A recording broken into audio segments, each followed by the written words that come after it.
Go.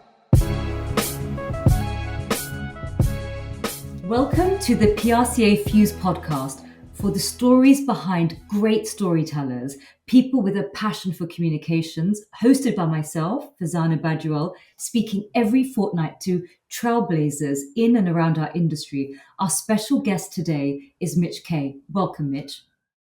Thank you for having me.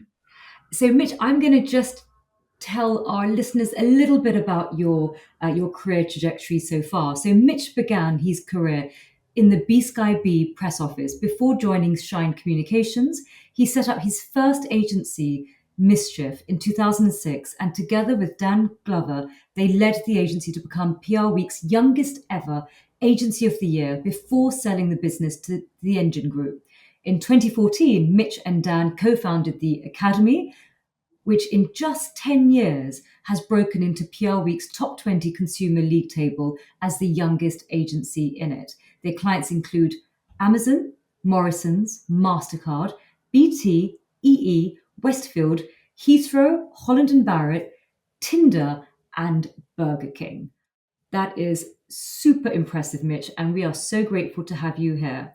Now, I wanted to start off with just understanding a little bit about your journey. So, first of all, how did you first get into the world of PR? Well, I guess my journey was slightly untypical because some people do a PR degree, some people have it as a career in their sights. I didn't really know what it was, so I guess I fell into it. I wanted to be a journalist. That was always my dream. And whilst at university, I earned money and lived via doing freelance journalism. It was about the only thing I could do.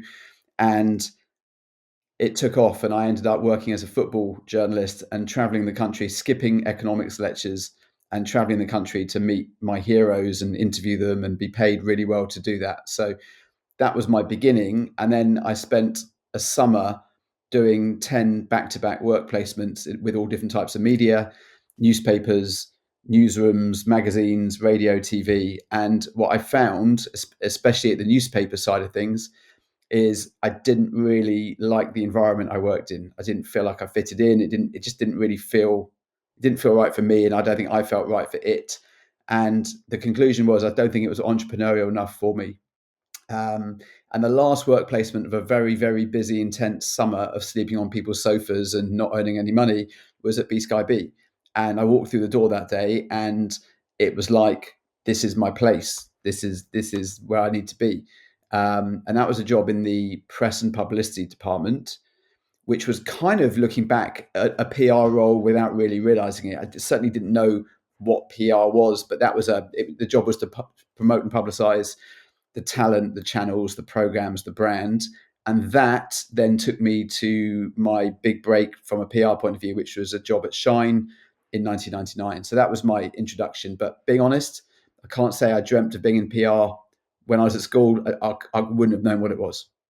And do you think that's the reason why so many people fall into the PR industry? Because actually they just don't even know that it exists. And so they tend to sort of go into adjacent industries like journalism or marketing, and then they come across it and think, okay, this is me.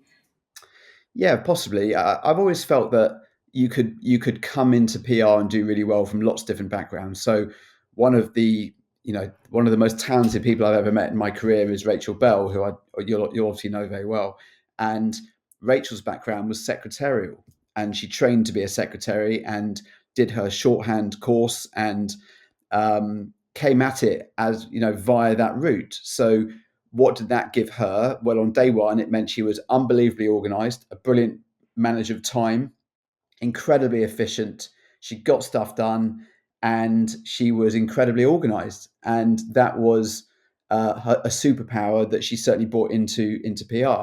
Other people come at it from a journalism point of view. What does that mean? It probably means they're really good with words, and they're good writers, and they're good communicators. Other people come at it maybe from a marketing brand point of view. And maybe some people come at it because they're quirky personalities, nothing quite feels right, and they fall into it. And they are a people person. So I think the beauty of the industry is that you can come at it from so many different angles, and you can win depending on all of those different superpowers. So I think that's probably why it has such broad appeal. Yeah, I totally agree. And speaking of organization, how do you organize your typical workday? Um, well, I get up very, very early. I love the start of the day. It's my favorite part of the day. I hate the sense of time slipping away quickly. So I like to get up really early. If I'm in the office, which we're in the office minimum 3 days a week, I like to get to my desk 8 o'clock in the morning and just have that time. If I'm working from home, I'm at my desk even earlier, often at 7 o'clock in the morning. It's really, really quiet. Everyone else in the house is still asleep. And I love the feeling of getting in and getting going really early. I'm a fanatical list maker, so I have a to do list. I have a long term to do list that becomes a day list, which has to be done the night before. I have to update the list as I go along. There's a race to see how many things I can get done off my list before 9 a.m., which is like bonus time because I'm not meant to start till 9 o'clock on some level.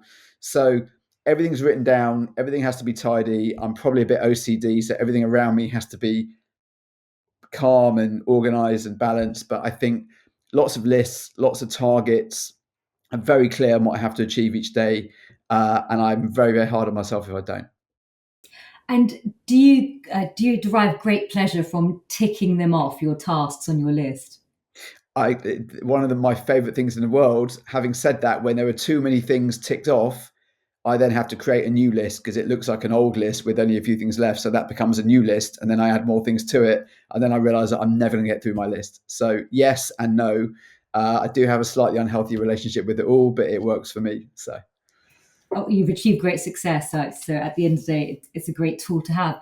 Now, you mentioned earlier that you had an interest in journalism, which is kind of what really put you onto the path of PR.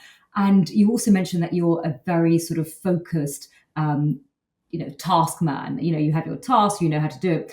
And I find, when I consume news, I consume it in lots of different sort of outlets, and then social media, and you could so easily go into this sort of like rabbit warren of news, and it just draws you in.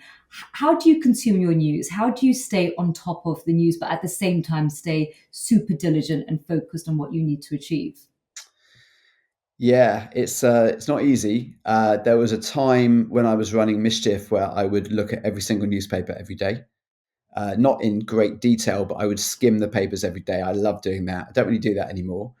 Um, but I do. It is the first thing I do every day. I probably look at social media first, so probably X, Twitter, or now X, and I probably see what's blown up in terms of news overnight, and then I will go deep into something if there's a particular big story or a story of interest. I'll look at a couple of news sites. So I'll look at Daily Mail online, I'll look at BBC, I'll look at the Times, but mainly I take my lead from social, and social as an aggregator of news gives me a very quick overview without really, spending too long doing it. So it's kind of easier than it used to be going through every newspaper, but maybe not as much fun. And you also mentioned that you started off the industry being attracted to journalism, but you really wanted that sort of that commercial edge as well, and that sort of cross section of commerciality and media and advocacy is really the domain of PR. What I wanted to ask is, when you look back at your career, do you sort of feel that there's this overarching mission that you have, or is it just that this is something that you enjoy, you're good at it, and you're able to tick off a lot of your tasks before 9:30, and that gives you that win? Or looking back, do you feel actually there is a central sort of theme to the way that you've run your career? That's a really good question. Um, Mission. I think sometimes the hardest thing in the job that we do is to it's probably hard to identify a mission that's a kind of a catch-all mission. And I think sometimes the hardest thing is to not lose sight of it. So we're all busy being busy. Every day is a race to get things done. What's the mission? I'd be lying if I said that every day I wake up and there's a very clear mission in my mind. There are probably there's probably smaller versions that ladder up to one big mission. So every day is there's an objective to win. We have to win every day. So what does that mean? Well, it means winning the pitches that we're working on. It means uh, winning the share a voice amongst competitor set agencies out there. It means winning the race to hire the best staff. It means winning the race to keep your clients and to keep them happy and to stay ahead of them. So that's about speed. It's about energy. It's about proactivity. It's about giving your clients what's next for them and not waiting for them to have to ask or tell you. So it feels like there's a series of races to win every day. When you've got momentum as an agency, which I always think is the hardest thing to have, the aim is to keep it. It's the hardest thing in the world is to get it. Then the second hardest thing is to keep momentum and to stay in that group. What's the mission? The mission is probably to run a really good business, to be a great employer of people, to give people the same opportunities that I was given over the years, and to be the best environment for people to be the best version of themselves. Now, as I say that out loud, I'm wondering whether I stick to my mission every day or whether I should probably write it somewhere over there so that I remember it and make sure that when I'm having a bad day, I remember what the mission was.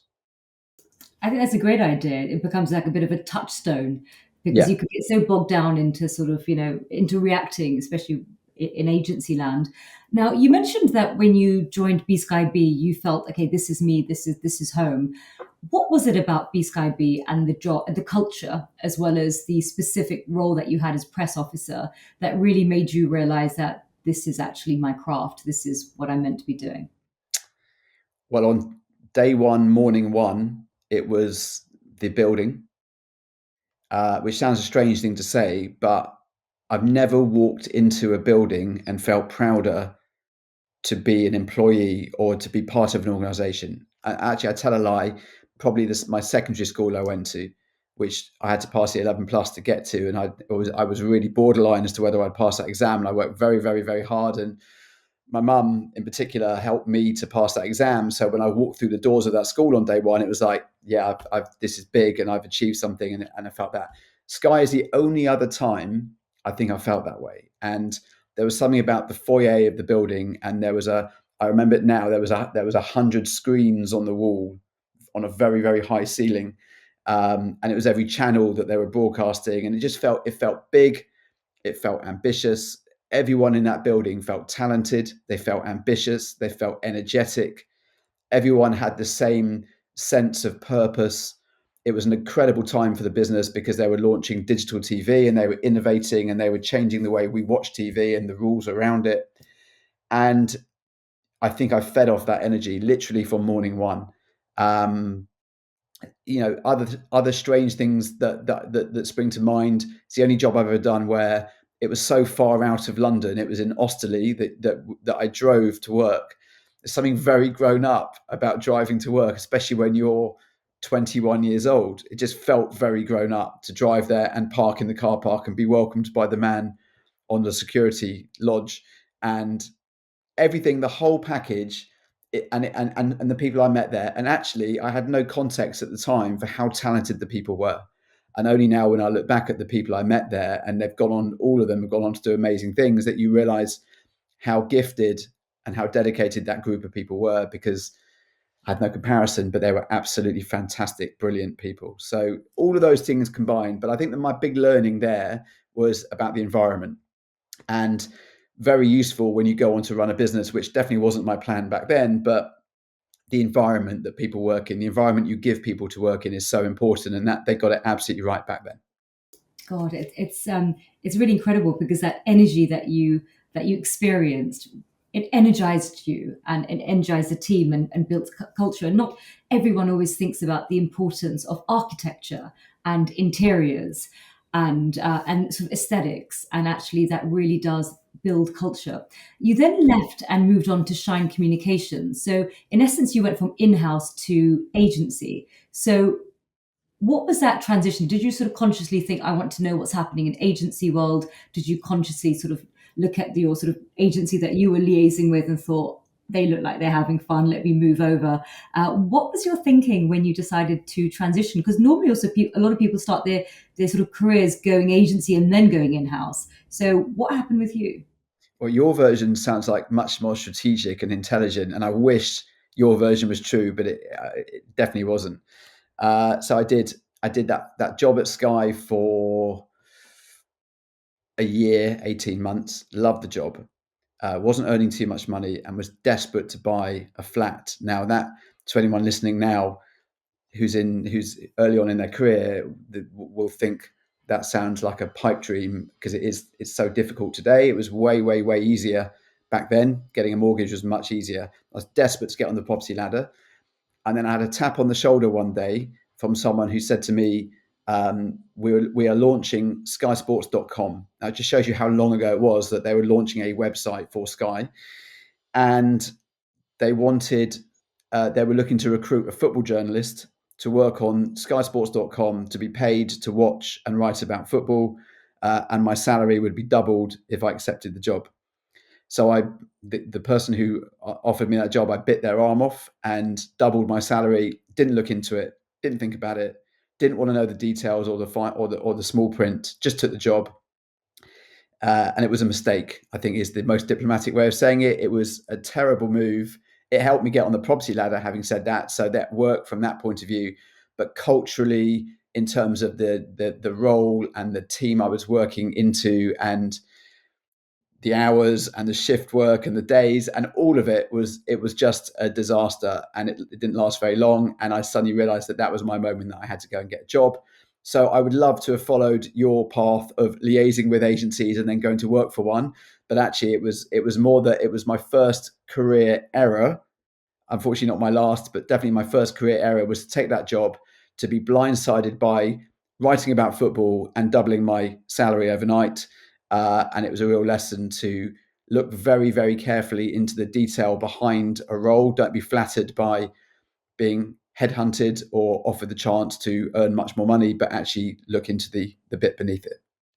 And it's sometimes quite difficult recruitment, because actually sometimes you don't really get the opportunity to understand more than here's your job description and a couple of interviews, and you don't really get a feel. And so have you sort of thought about your own recruitment process that gives candidates a chance to not just look at the remuneration and and the sort of the bare bones of the job description, but to sort of lift the curtain, as it were, so that they can really make a decision based upon, am I a good fit for the culture, good fit Yeah. for the team?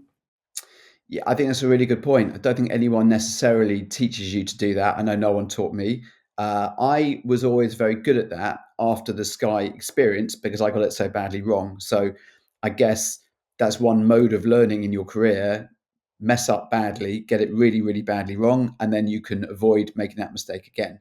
I have a role now with my old school, and I go back to my old school and I do some mentoring and some workshop sessions, which I absolutely love. Hopefully they do too. And one of the things I always give people from an advice point of view, based on the mistakes I've made, was when you're in the job market, ask a million questions. And actually, when people ask me questions now when I'm interviewing people, I'm only unimpressed by the people that never ask anything. I love people asking all the questions under the sun, and people that want to know about career trajectory, or what they're going to earn in 10 years time, or what's the role like, what's the culture like. I don't think you can ask enough questions. If you think how much of your time in your life you're going to give away to a job, you cannot ask too many questions before you take that job. And anyone who's serious about being a good employer will embrace those questions. I wish I'd asked a few more that first time. And after you left, did you then ask more questions next time round that you were interviewing? I did. I'm laughing because I'm remembering my interview with Rachel Bell, and she was 2 hours. I've told the story a million times, so I'm sure she won't mind me saying it one more time. But she was 2 hours late for the interview. Now, given my desire to get out of the job I was in at Sky really quickly, I would have waited 4 hours probably. I'm not sure I'd wait 2 hours now, but I would have waited 4 hours back then. And she turned up, and I think she felt so guilty that she kept me waiting for 2 hours. She asked me three questions, didn't really necessarily wait for the answers, and then hired me on the spot, which was probably worked out quite well. But yes, I would have asked her lots of questions had she allowed me to. And I have heard about Rachel Bell from lots of different people, and she is a legend and much loved by so many. Who is Rachel Bell? Why do so many people adore her? What is so special about her, and how does she change your life? Well, Who is Rachel Bell is probably the title of a different, entirely different, another whole podcast, probably a podcast series. In fact, that's maybe something you should think about doing, because there'd probably be 100 people that you could interview. From my point of view, she is the person who gave me my first break working for an agency. She's definitely been the most significant mentor I've had in my career. She backed me to set my first agency up, Mischief. That was her idea that I would do that. She was the shareholder and the support behind me doing that. We then merged Shine and the Academy together many years later. So she's now a shareholder again. So every time I leave her, I just have a couple of years off, then go back. Um, she's probably the most generous person I've ever met. I think she's probably the most intuitive and smart person I've ever met. She's incredible company on a night out. She is the person you'd want in the trenches with you if ever you have a problem in your life or in your career or both. And she's a role model because the way she ran Shine and the brand she built. And actually, if you look at the people who worked for her and then went on to run their own agency, there are so many. I'm not sure there's anyone else in the industry right now that has inspired so many individuals to go and run their own agency, which says everything you need to know about her.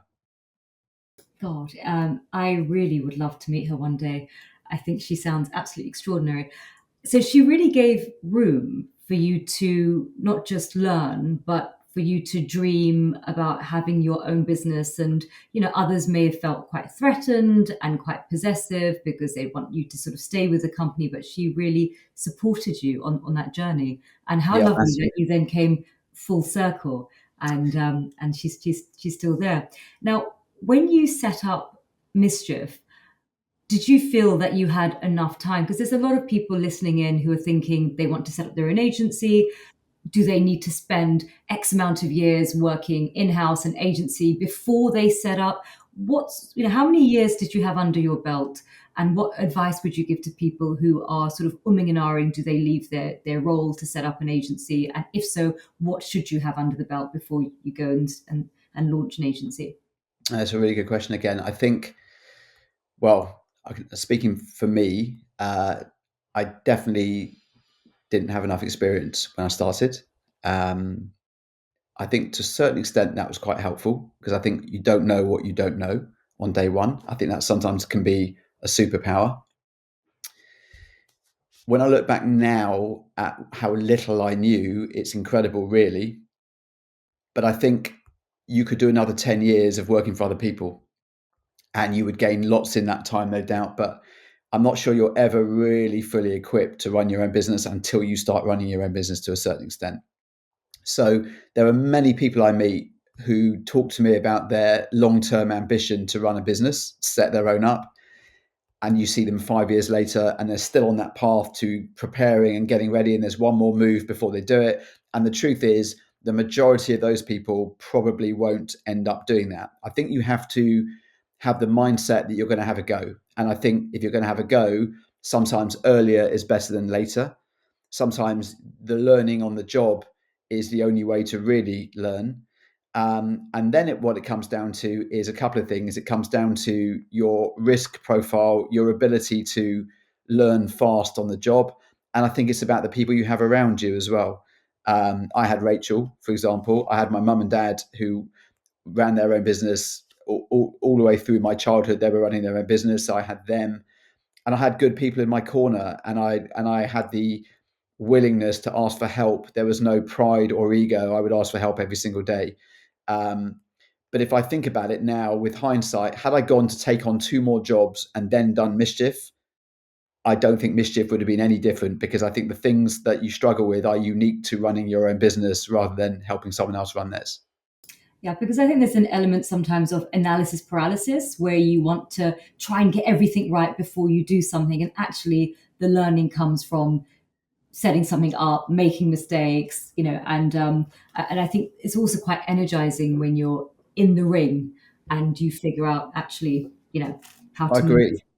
I agree. And actually, just on that point, in many ways, the academy is harder to run than Mischief. Now, why would that be? Because I've got 15 years more experience. The reality is, because I've got 15 years more experience, I've got 15 years more knowledge of what might go wrong. I got 15 years more caution on the pitfalls of big decisions if I don't get them right.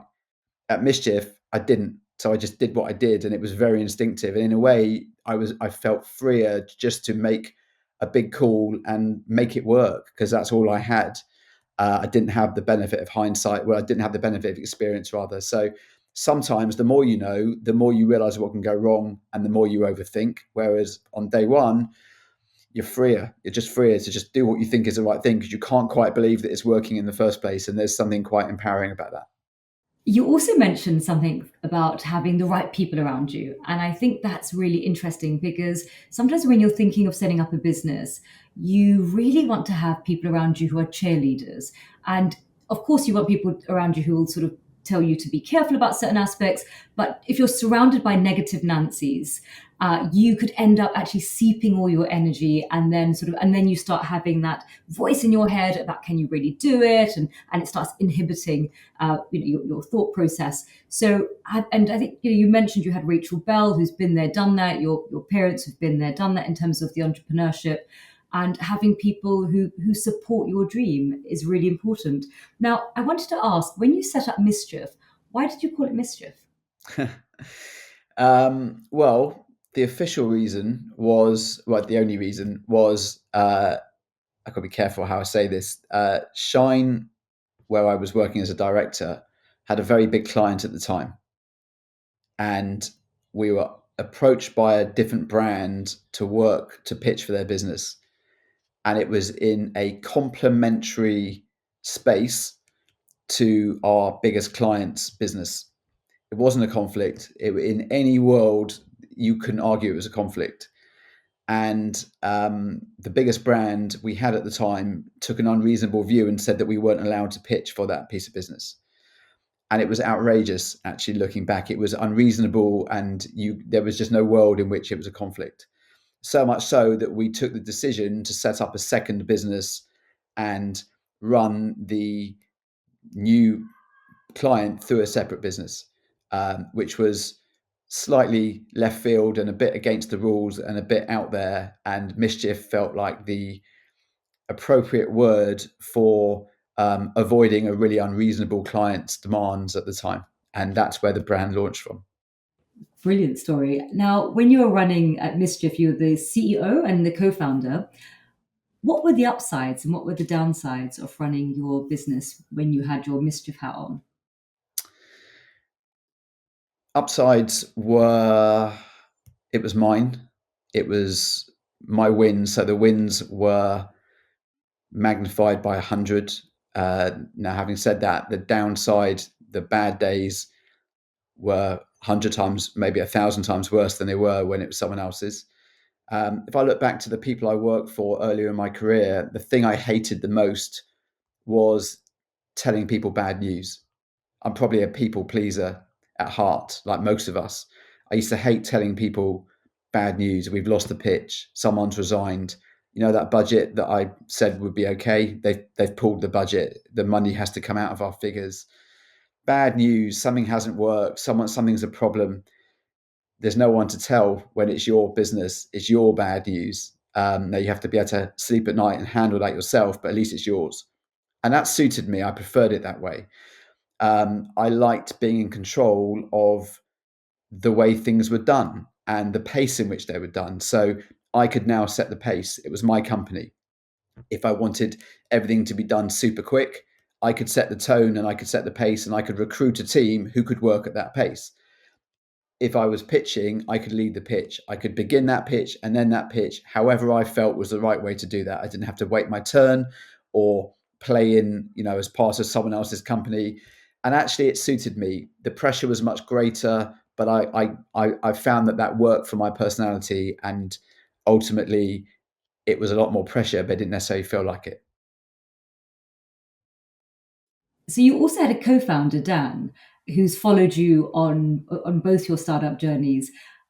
Did you consciously choose Dan because you felt he was going to be complementary to the skill sets that you have, or was it that you had a laugh with him and he was on the desk next door when you had the idea? What was how did you go about selecting your co-founder?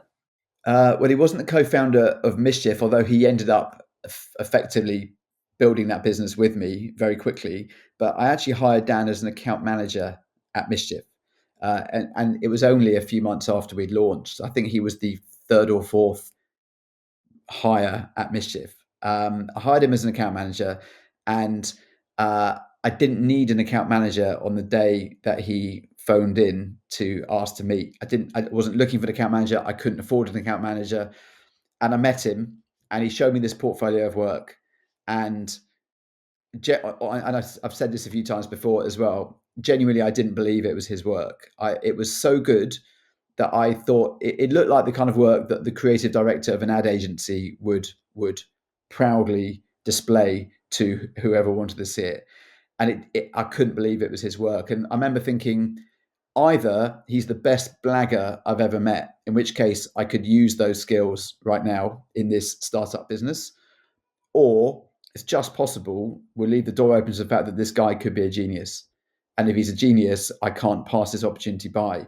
And I actually paid him from my salary, which was not what I saw happening that morning when I woke up. It wasn't my greatest short term piece of financial planning, but was the single most important thing I've done in my career, because it enabled Dan and I to team up. And from the minute we teamed up, everything changed, and that business changed overnight. My relationship with him, my partnership with him is, well, it's 19 years in the running now. I think that probably makes us, if we're not the longest serving double act around, we must be one of them. And I think it's funny, you said earlier about you need to surround yourself with positive people, and I smiled because I thought of him. He's definitely not positive, but weirdly, he's not negative either. He's the most negative person at times, but the most positive person at other times. And he will worry, as all good PRs do, about every detail of everything.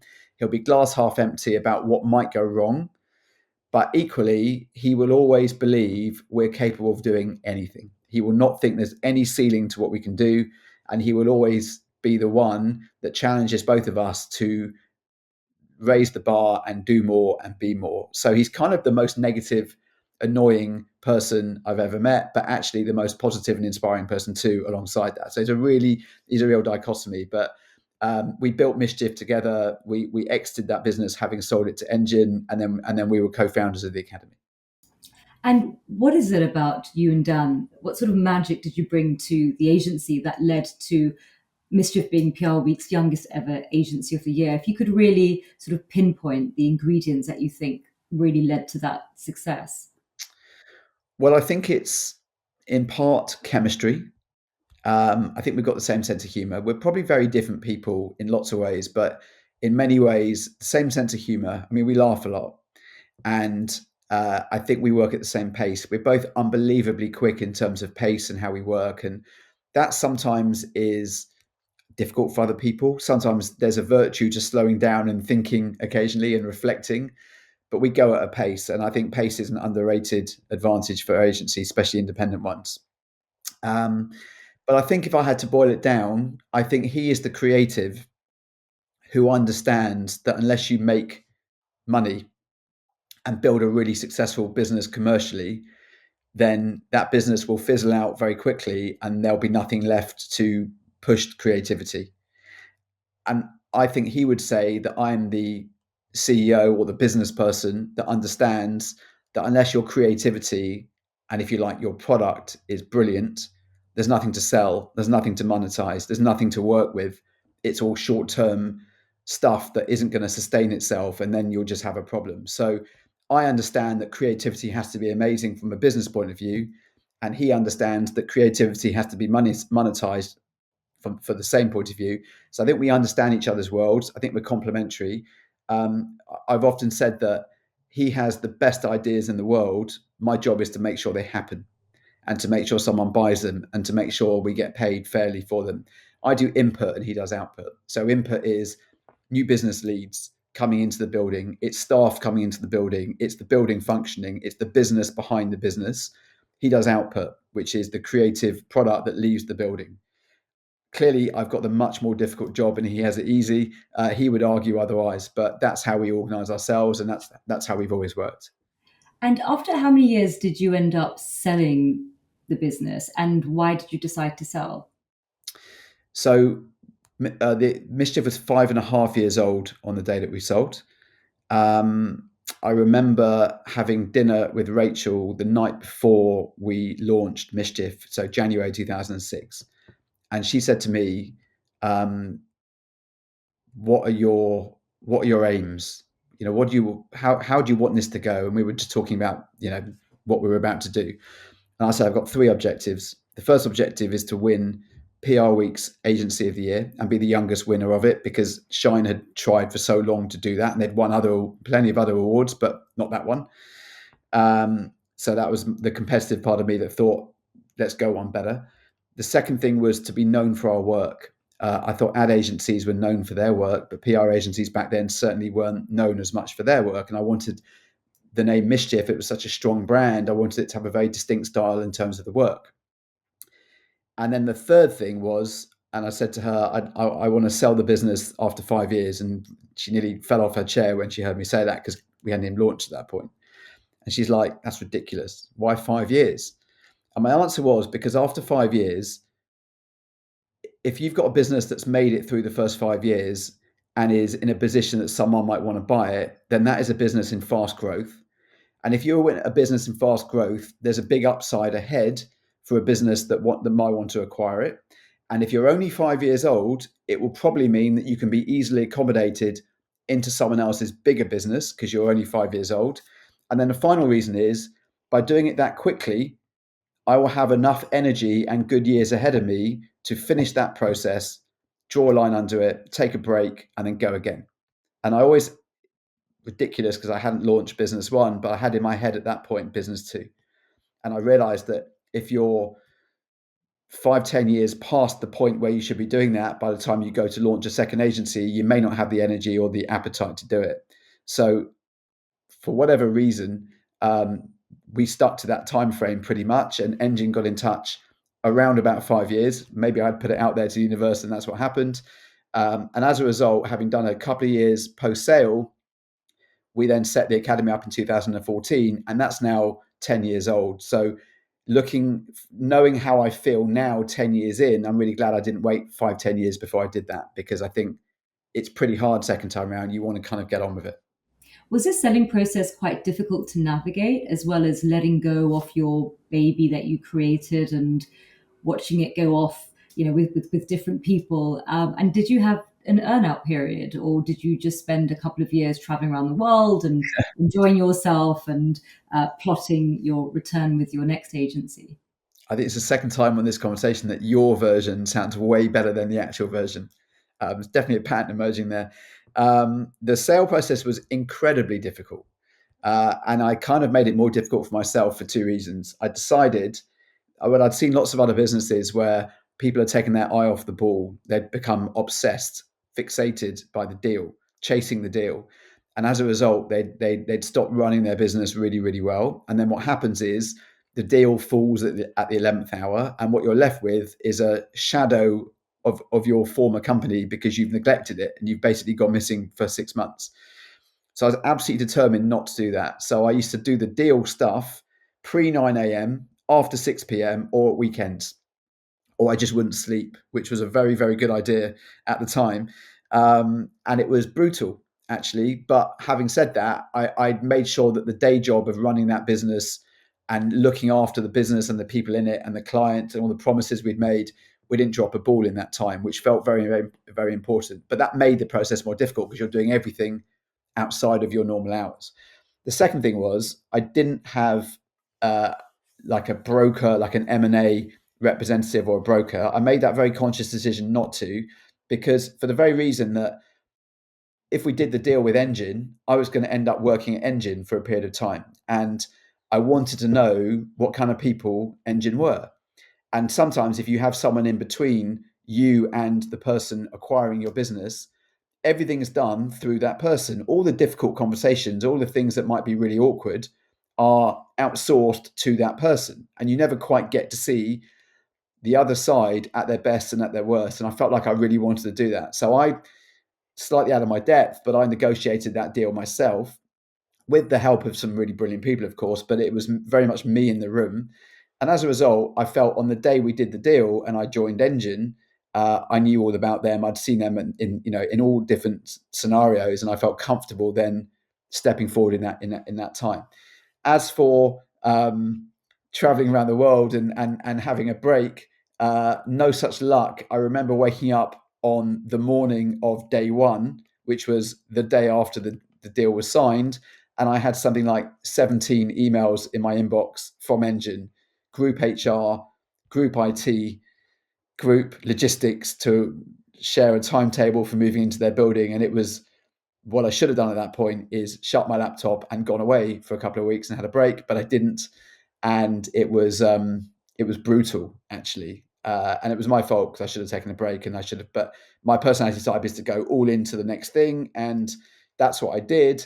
But no, the earnout was simply, it wasn't so much a traditional earnout. It was about staying for a minimum period of time, which was 2 years, which we did, and we worked really, really hard in that time. And actually, when I look at Mischief now, which is part of MHP Group, they're doing incredibly well. And Frankie, the last thing I did was hire Frankie before I left. Frankie was fantastic. Greg Jones was fantastic. Charlotte Brooks now is doing an amazing job, taking the agency to another level. And I can take zero credit for its success now, much as I would like to try. But they deserve, they've done so well, and I see them winning awards every year, and their work is always very high standard. So I love it. It makes me feel good. It's always a really nice feeling to see them doing well. Looking back, would you have changed the way that you approach the selling process?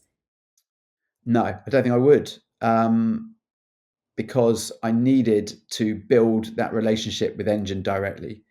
And the benefit of that was day one in that new world, I was able to be absolutely honest, and I was able to live the kind of relationship with them that I wanted from day one. Because the thing about selling a business is you fall in and out of love 1,000 times in that 6 months. You fall out, you argue, you disagree, you walk away, you come back. There's so many different dramas and iterations of that process. It's such a roller coaster that you know each other so well by the time you do that. And I think that made the period of time at Engine much easier. So I wouldn't have done it differently. I'd probably do it differently again in the future, because it's just physically and mentally brutal to work that way. I think it suited me the first time around. I probably wouldn't do that. I wouldn't do it again. I wouldn't necessarily advise other people to do it, because it takes a lot out of you. But I do think you have to achieve that balance of not dropping a ball in the day job and making sure that you really, really, really get to know the people who are potentially going to be your new colleagues. So there's that balance to strike. Do you think that your intent from the beginning, when you sat down with Rachel Bell and you said, "This is what I want to achieve, I want to sell it within 5 years," do you think the fact that you had an intent to sell in quite a short time frame enabled you to build the business so that it is actually saleable? Whereas some people that are running agencies don't think about selling it from the outset, and perhaps towards the tail end of their career they start thinking, aha, I'm thinking of retiring, I need to sell it, I'm getting a bit tired, and then it's difficult to reverse engineer the agency to saleability, rather than having that sort of initial lens of, I'm going to sell this business, and structuring the business and the foundations and everything for sale. 100%. 100%. That was my plan. I wanted to sell it. I wanted to build it quick. I wanted to go really fast, and I wanted to sell it. And I did everything to make that possible. So I'll give you a really silly example. PR Week at the time used to do, they do it actually more often now. At PR Week now, every single month, they have a feature called Agencies on Our Radar. And they take a look at a deep dive at a couple of agencies. Well, back then, they had what they would call one to watch. And it would be at the start of a calendar year, and they would pick one agency per sector. So one consumer PR agency, one corporate agency, one healthcare agency. And they would decide who their one to watch was for the year ahead. And it became an obsession for me. And I was absolutely, I probably drove them so mad the year before that they either just made Mischief the agency to watch just to shut me up and get me off their backs. But I became obsessed by it. I wanted to be the agency to watch. I studied what the last 10 agencies to watch had done. How have they done it? What have they done? What's been their journey? What can I learn from that? Because I thought, well, if we're the one to watch, then suddenly people are talking about us. And if people are talking about us, well, then there's momentum. And if there's momentum, we'll get on the pitch list. And if we're on every single pitch list, we'll grow quickly. And if we grow quickly, we'll win Agency of the Year. And if we win Agency of the Year, then someone might want to buy us. And it was literally step by step by step by step by step. And by the way, just in case, just for the avoidance of doubt, I didn't want to sell a business so I could buy a sports car, and I didn't want to sell a business so I could buy a yacht or travel the world. I had no interest in doing that at all. The only reason I wanted to do it was because I thought if I could sell a business, and I had no idea on how much for, what numbers, but I just knew if I could put some money in the bank early in my career, it would do two things. It would give me stability in my life for the future. Um, and I'd grown up in a family business environment where it was an amazing childhood. I mean, I couldn't have been more privileged, but when that family business did really well, it was fantastic, and when it did badly, it was uncomfortable and it was stressful, and I could see their kind of, if you plot a graph, it looks a bit like that sometimes on a family business. And I just thought if I could sell a business early, it would de-risk me and it would make that graph look slightly more comfortable at times. That was my motivation. And the second motivation was I always wanted to go again and set a second business up. And I thought if I could put some money away from business one early, then I would be braver second time round because I would have something to show for version one, and then version two would be easier. So that was my mindset. It's a de-risk, cautious plan, but also a plan with hopefully the right motivation, which was about family security rather than the trappings or the benefits of money. Well, I think it definitely sounds that you were very conscious of patterns in your childhood and you wanted to break that cycle, which shows a great deal of self-awareness. Now, you set up the academy, and I want to know again, why do you call it the academy? It sounds a lot more grown up than fun mischief. And also the fact that you have founded both businesses, how do they differentiate from each other? Because when you found a business, a lot of your sort of your DNA, your thinking, your values go into a business, and you're both, Mischief and Academy is operating in a similar sort of area in consumer PR. So looking at both of them, what are the sort of differentiation positioning between Mischief and the Academy? So Mischief, I think, was very of its time. We loved the name. I mean, it used to make me smile every time we arrived at a client's office and someone on the reception desk would say, "What company are you from?" And you'd say Mischief, and they'd always laugh or smile, um, which was always a nice way to start what was probably a really stressful meeting or something. But what I liked most about Mischief was there was a very distinct identity. There was therefore a very distinct style of work.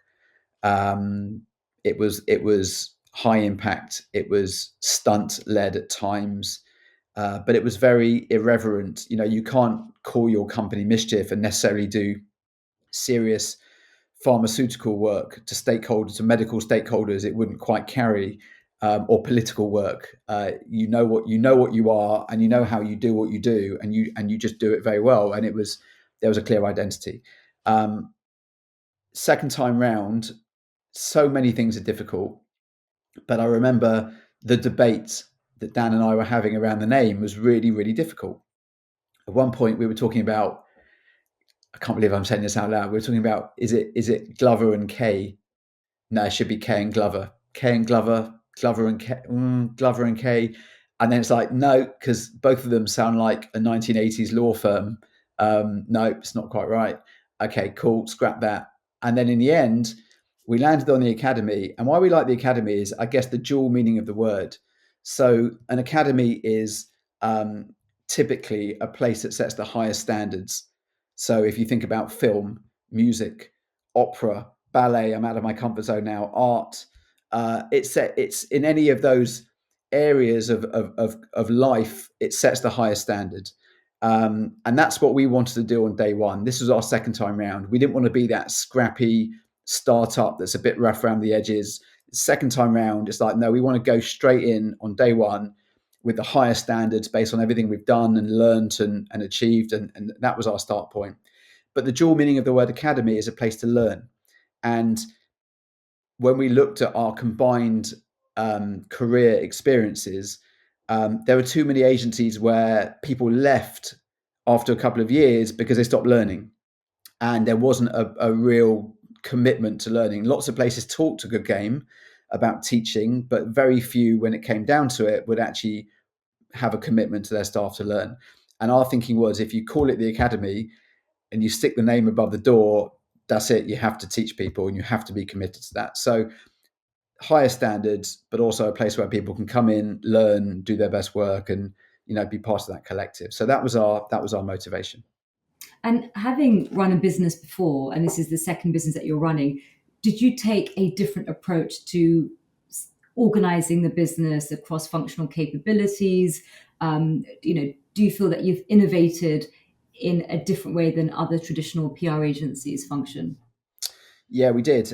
We looked at Mischief and we realized that if you drew a very simple diagram of Mischief from year 1 to year 8 that we were there, it's basically a traditional pyramid structure. So picture a pyramid. You've got two founders at the top, then you've got the management team in that bit below, and then underneath you've got like a matrix system.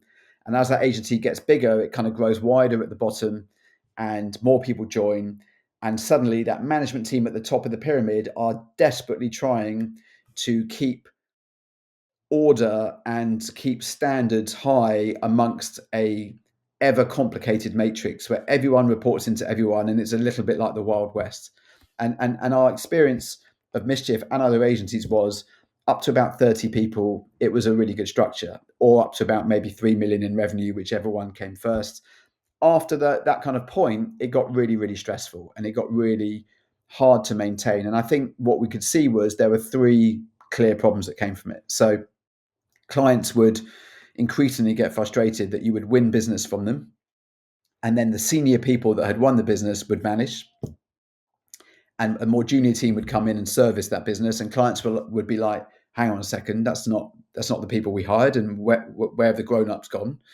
I think the second problem was the quality of the creative work in a startup or a small business, very, very high. But as you get bigger and bigger and bigger and bigger, it gets harder to maintain those high standards of work and output, which is so important to our model. And then the final problem we could see is that you would start at the bottom of a pyramid in your career as an account exec, and you'd be very, very good, and you work your way up to the top, and then you'd hit a ceiling, probably around associate director level. And if you weren't joining the management team, and not everyone can join the management team because otherwise there'd be 100 people on it, you kind of got stuck at that ceiling. You spent 6 months there, and then you leave, and you go either traveling around the world, or you join the competitor around the corner, or you go in-house, or you do something else. And all that love and talent and experience and knowledge leaves with you, and and the agency loses that big time. And it's a genuine problem for so many agencies.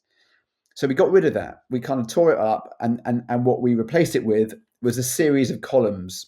So if you can picture Plato's Academy from back then, I mean, you'd be a cleverer person than me if you could, but basically a building with a big roof here and lots of individual columns. And that's our structure now. And each column is capped at a fixed revenue size, so £2 million of revenue. And at the top of every column is a director and a creative. And each column has therefore a fixed number of clients and a self-contained team. And columns are our way of creatively scaling the academy without it becoming the Wild West of the matrix where everyone's reporting into everyone by a certain size. So we've now got 6 columns. So column 1 is consumer lifestyle retail. Column 2 is tech. Column 3 is business. Column 4 is entertainment. Column 5 is sport. Column 6 is our studio. And each column is self-contained. Now, they're all parts of the academy. We learn as the academy. We train as the academy.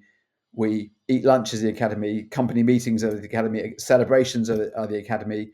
But every single column is capped at a certain size. Now, if you go back to the 3 problems that we encountered previously, clients love the column structure.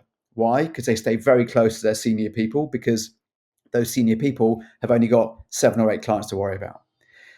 The creative standards remain high in the column structure because a column is effectively it's a series of smaller startup agencies where it's easy to keep the standards high with the creative in every column. And then the final part is the career ladder. So if you're the account exec who starts at the bottom and you make your way to the top of a column, instead of leaving, you have three routes available. You either run that column, great job. Maybe you're a number two and you're not a leader of a column, so you're the deputy MD or the deputy leader of a column, a great job. Or maybe you're entrepreneurial like me, in which case you leave column one and we set you up in column seven. And column seven is your startup business within the academy. So what we've effectively done is we've replicated what Rachel did for me back in 2005 by giving people the chance to run their own business within our business. And by doing that, we keep our best talent, we scale our business, and we grow through skill set. That's absolutely brilliant, because it really enables people to not be shoehorned into structures. And I remember, working quite closely with tech entrepreneurs, and they had something called IC, the individual contributor, who actually isn't very good at the management side, but is absolutely amazing at the technical side. And it's important for companies to make space that we shouldn't just blindly promote until and then promote them to management, because actually some people are utterly miserable in management and much prefer the craft. And I think your structure really allows different talent to flourish according to theirs, rather than just standard hierarchical approach.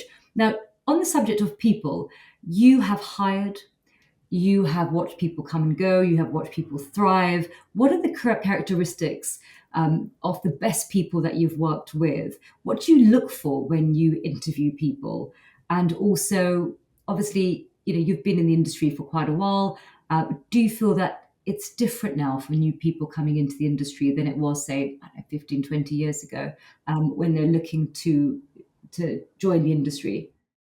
It's definitely different. I'm always a bit reluctant to label it as it's different now, for a couple of reasons. First of all, I think any generation could always talk about how it was different back then, and every generation always will, and always has.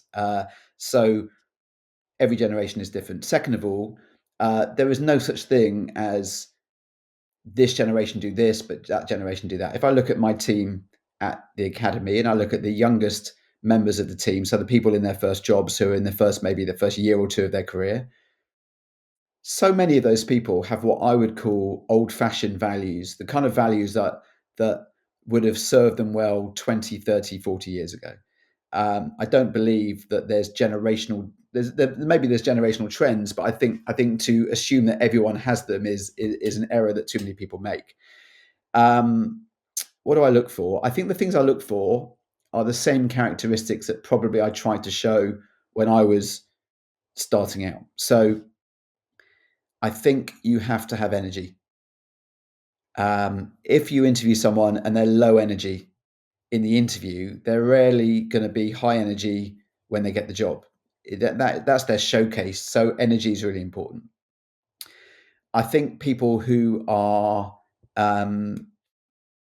all in committed. So the people that haven't just had a quick look at the website, but they've looked at the case studies of the work. They've got questions.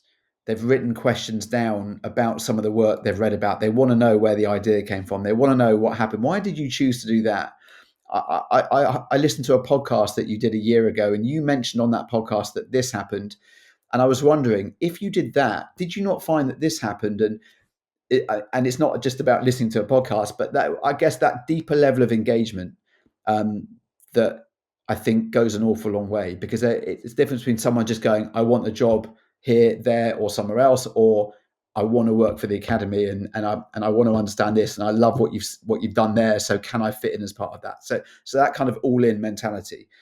I think people who are interesting, so people who have got something that they can bring into the building from their life, and that can be their background, it can be a hobby, it can be a life experience, it can just be part of someone's personality. But people who do stuff and are into stuff and take advantage of the city they live in and all the stuff around it, they can bring something of themselves into the business. I think people who are interesting but interested. So people who ask questions, people who want to learn, people who just want to make a name for themselves. that is the, if you could bottle one thing, people who want to make a name for themselves, people that want to have an impact really, really quickly, people who are a bit impatient, people who want to know, if I come in and I do this, will you give me the opportunity to do that? And how long will it take me? And I like a bit of that. I like people who are sometimes a bit tricky to manage, because what it normally means is they're like, I'm doing this, but would you do that for me in return? And I think that's how it should be. So tricky personalities, impatient people, people that want to make a name for themselves and don't want to spend 5 years doing what they could do in two. But equally, and maybe it's like paradox to that, is people who are team players, people who are about the business and about the team and about the group rather than about themselves. We have a very strict no dickhead policy, which I think is really important. And we spend an awful lot of time at work, and you've only got to have, in a group of 56 people, you've only got to have one or two bad eggs, and it's a problem and it doesn't work. And so we're very, very, very big on the fact that if we meet you and you're super talented, but we don't think you're a good person, it's not, maybe you're not quite right for us. So that kind of commitment to the group is really important. And the people that bring something into that, I think, are the ones that do best. I really agree with everything you're saying. You spend so much of your life at work and you just want to be around energetic people. You want to be around people who are good people, that there's no sort of like energy that's been sort of seeped away through mindless politics that doesn't serve any purpose. Now, that's now leading us to the end of this conversation. I've got a few closing questions, if I may. Of course. So, Mitch, who is a communicator you admire the most, past or present? I'm going to give for people that know me well, I'm going to give a really cliched answer. It's a football manager, and you commented when we started talking earlier about the books on the shelf behind me, making me giving the aura of someone intelligent. Just to kill that one right now, most of them are about football, and the communicator I'm gonna name is a football manager called Eddie Howe, who is the Newcastle United manager. For anyone listening who isn't a football fan, used to be the Bournemouth manager, which is where I met him and where I first appreciated his work.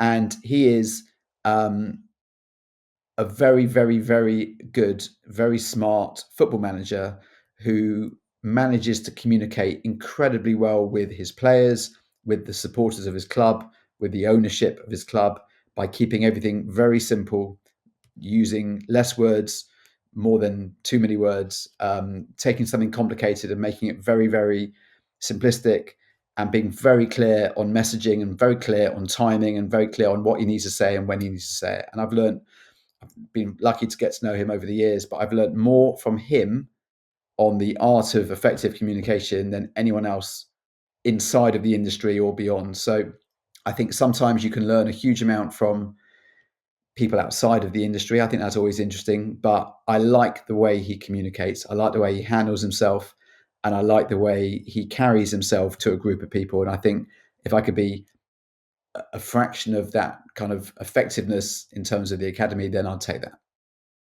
I like what you said about looking outside of the industry for people who communicate well. I tend to analyze comedians.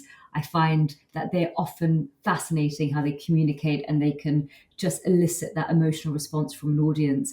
Now, thinkers, what thinkers have shaped your thinking? So, podcasts, poets, philosophers, football managers that you mentioned earlier, authors. Is there anything that comes to mind that you think actually that's really inspired and shaped the way that I think? I'd love to give you a poet who'd inspired me, but I think I'd never hear the end of it from Dan Glover, and anyone who knows me would be like saying, "What are you talking about?" I just like, you've never mentioned a poet in the last 49 years. So no to poets, no to authors. I'm not a great reader, despite the books behind me.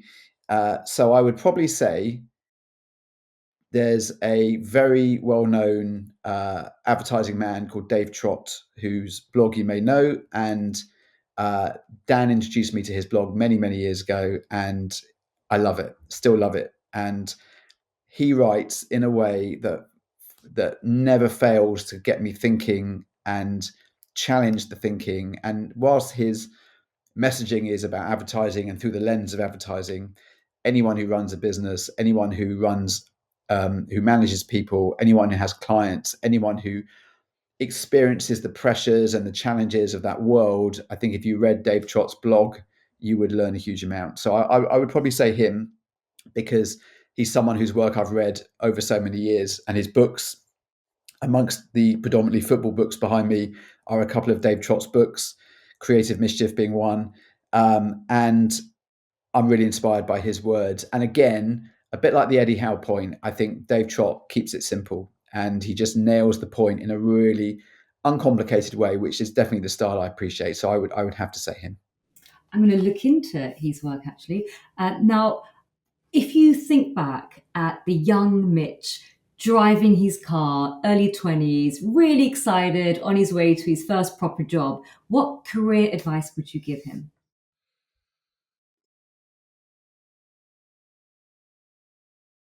Well, I'd probably tell him to check out the football journalist job on skysports.com really carefully before you accept. Uh, but the irony is that I'd probably still take that job because it enabled me to get on the property ladder, which was a good thing. It's a difficult question, because the temptation of that question is to look at all the mistakes you've made and have a word with the young me to try and help me avoid making them. Um, and I've made 1,000 mistakes. But the truth is, I've also learned 1,000 lessons from the 1,000 mistakes. And I think that's part of the journey, and it's part of what's got me where I am. And you can't really unpick that or change it, because it's part of, it's part of life, and it's part of the experience. Um, I would be tempted to say I would have a quiet word with my younger self and tell myself not to be so intense, or to enjoy it more, but the truth is, it's not in my DNA to do those things. They sound good on a podcast, but they're not real, because I am the person I am.